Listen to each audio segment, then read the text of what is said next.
غیرت داہے کر انصار الاسلام، حق والوں کے ماتھے گاہے جھومر انصار الاسلام۔ خلق نبی کے پیکر ہیں کردار مثالی ہے ان کا، خلق نبی کے پیکر ہیں کردار مثالی ہے ان کا،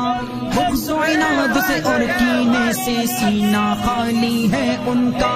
بغض و عناد سے اور کینے سے سینہ خالی ہے ان کا، چرخ محبت پر ہے چمکتا اختر انصار الاسلام، چرخ محبت پر ہے چمکتا اختر انصار الاسلام۔ ناظرین السلام علیکم ورحمۃ اللہ وبرکاتہ۔ نن 25 دسمبر بروز سوموار جمعیت علماء اسلام ضلع کرک انصار الاسلام ضلعی تنظیم آگئی پروکار تقریب انعقاد جامعہ اسلامیہ باباخیل ضلع کرک کے انعقاد وشوال پدی پروگرام کے انصار الاسلام رضاکار آغا پکی شریک شوال وسرا دی جمعیت علماء اسلام ضلع کابینی اراکین مفتی محمد اجاز صاحب، سیکریٹری جنرل جمعیت علماء اسلام ضلع کرک، فنانس سیکریٹری مولانا محمد عمر صاحب، عہدہ سے ترجمان جمعیت علماء اسلام ضلع کرک مولانا محمد ثقلین دورانی صاحب، اسرا نور ملگری اراکین چا دی پروگرام کے شریک شوال۔ دوی پروگرام مہمان خصوصی نوجوان رہنما جمعیت علماء اسلام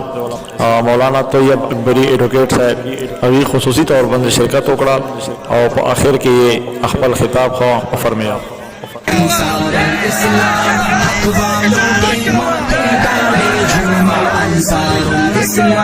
خلق نبی کے پیکر ہیں کردار مثالی ہے ان کا، خلق نبی کے پیکر ہیں کردار مثالی ہے ان کا، بغض و عناد سے اور کینے سے سینہ خالی ہے ان کا، بغض و عناد سے اور کینے سے سینہ خالی ہے ان کا۔ تقریب مہمان خصوصی مولانا طیب اکبری ایڈوکیٹ صاحب دی تقریب شرکا و تخبل خطاب اکڑا چې د هغو یو رضاکار تنظیم موجود و، منظم تنظیم موجود و، ملګرو خو د موجوده چې کومه منظرنامه ده دې کې انصار الاسلام زیر عتاب ده، د دې خلاف پروپیګنډا شروع ده۔ وجہ صدا وجہ ما ترته بیان کړه چې هغه یو تاریخی مثال هغه د انقلاب فرانس، دا خلق خوف زده دي، دا په دې ډار کې مبتلا دي چې واحد تنظیم جمعیت علماء اسلام دا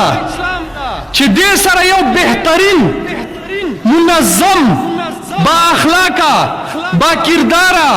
خپل نظریاتی وابستگی باندې کلک خلق یو رضاکار تنظیم د انصار الاسلام په نام باندې موجود ده۔ ځکه چې کله آزادی مارچ کې دو اسلام آباد کې نو دینه مخکې به تاسو یاد وي چې یو نوټیفیکیشن جاری سو چې انصار الاسلام باندې به پابندي وي او هغه کې حواله ورکړې وه د زموږ آئین آرټیکل 256 چې د دغه آرټیکل په تحت باندې د دې تنظیم باندې پابندي ده۔ آرټیکل 256 چې کله مطالعه وکړي نو آرټیکل 256 کې په هغو جتو باندې پابندی دا چې کوم مسلح جتی وي، چې چا لاس کې اسلحه وي او چې چا مقاصد واضح وي چې موږ د دې ریاست نه د بغاوت اعلان کو یا چا ته د ریاست ریک چیلنج کولو طاقت لري، قوت لري، رضاکار تنظیم انصار الاسلام کې د اسلحه هماله اوسه پرنده لیدلې۔ اوس ملګرو موجوده وخت کې چې کوم انصار الاسلام دوی ټارګټ کړای دا دا صرف انصار الاسلام نه ده بلکې د مولانا فضل الرحمن صاحب چې کوم موجوده بیانیه ده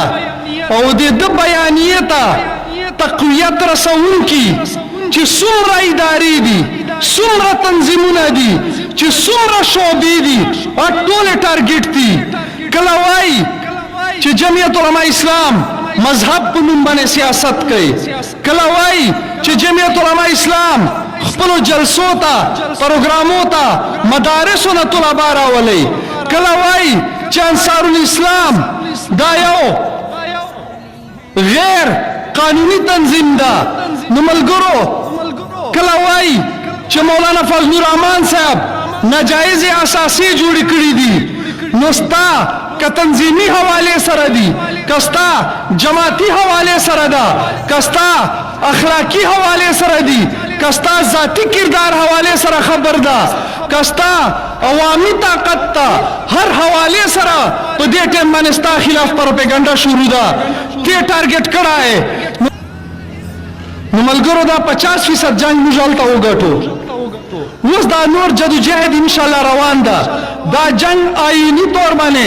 قانونی طور باندې سیاسی طور باندې موږ ګټلای ده. صرف مزید دا ده چې د قوم صفو کې انتشار ده، قوم تقسیم در تقسیم شکار ده. زه د عقایدو حواله سره تقسیم در تقسیم شکاریم، زه د نظریاتو حواله سره تقسیم در تقسیم شکاریم، زه د قومیت حواله سره تقسیم در تقسیم شکاریم. د سند یو خپل سوچ تا، د کیپیکې یو خپل سوچ تا، د پنجاب یو خپل سوچ تا، د بلوچستان یو خپل سوچ تا، ولی چې هر صوبه د احساس محرومی شکار ده او دا احساس محرومی دا خود ساخته ده، دا پیدا باقاعده دې پر پیدا کړی ده چې ډیوایډ اینڈ رول، چې دا قوم سود تقسیم در تقسیم شکار وي. نو موږ په دې قوم باندې حکومت قائموي چې کله دوی کې دا تقسیم ختم سي نو هلته به د دوی حکومت هم ختم سي. د مولانا صاحب جدوجہد، د مولانا صاحب کوشش، د مولانا صاحب فکر صرف دا ده چې د قوم صفو کې دا انتشار ختم سي، او چې کوم قوم کې انتشار ختم سي وخت قوم کې وحدت عملی پیدا شي، او چې کوم قوم کې وحدت عملی پیدا شي هغه قوم د انقلاب لاره بل قوت د قوم انقلاب لاره نسی نیوای. د عزتمندو زنن د ضلع د سالار اولینه پروګرام تربیتی چې هغه د مو په نظر کې د برما پهلا خطرہ دو خو هغه پهلا خطرہ زدا سی وینه چې دا یو ډېر د مسلدار برونه په شکل کې روونه دو. زه هغه ته په دغه ستړو باندې او په دغه سوچ باندې مبارکباد پېښ کوم. مو عزتمندو خبر هغه دی چې د مجا مهمان خصوصي وکړي، لیکن دا د سلره څومره سلار موجود دي د غټولو ته د یو حقیقت پدشتا یا جماعتي ملګری موجود دي هغه ټولو ته دا پدشتا چې د جماعت څومره شوبې دي، د جماعت څومره مجا خدمتونه کوو. خو په دغو خدمتونو کې چې د سالار کوم وردی دو د د کوم ټوپه دو د د کوم سټیک دا دا د جماعت یو نمایا حیثیت دا. موږ د کابینه اوله فیصله داوا چې موږ په دغه ضلع کې 600 سلارون پیدا کوو او دا سه سلارون نه چې هغه سره کور کې زیړه جوړه پرتای او دا په میاشت ترونه خولي. مش کابینه دا عهد کړه دا چې کم از کم د میاشت کې خو به یو د 600 کسانو مش داسې پروګرام کوو چې په ضلع کرک کې په هډ کوارټر کې هر مزدیګار د میاشتې موږ د ټولو خلکو ته شیو چې دلته کې د رضاکارانو دلته کې د سلرونو داسې یو تنظیم موجود ده چې باغا په هر وخت کې د خپل یو ادنا کارکون دا خبر انتقام خوستل شي چې کده مو یو کارکون څوک په پولیس څنګه او د مو یو کارکون دا په هسپتال کې چوک تنګوي مو یو کارکون په عدالت کې چوک تنګوي نو زه جید میدونه تر وتا شم زه خپل کارکون رو وستا شم زه روډ او هایوی بندوا شم مو ته بل چا ضرورت نه وي نو د حواله سره ذلی جماعت دا سوچ کړه چې میرا د انصار الاسلام ایوادا سے دستا صوبائی جماعت ته پیش کو مرکزی جماعت ته پیش کو چې آغا ایکټیو او دا سے چاکو چوبن ملګری چې آغا هر زوی کی مستحضر دایشي آغا رضاکارانه تور سره خپل خدمات چې دی آغا جماعت ته پیش کوای شي نو یو خو ضروری خبره دادو چې مشر سمرا انصار الاسلام دی هغه ته چې طلبانی عوامی کی میرا علماؤں کی میرا دا سے کسان ار چناو کو دا سے ترغیب میر کو چې دا د میرا اکابرین حفاظت کوین کا جماعت کا نو دے سرا او تم سرا ڈیوٹی کوي الحمدللہ محمود الحسن مولانا محمود الحسن صاحب تا چې ډیوټي حواله شوه دا سورج په مودا سے روغه بزور کې مو چې تلوي چې پلون کی خان ته راغلاو او هغه ته مې چې جوړاو کا او داو کا ترغیب مې ورک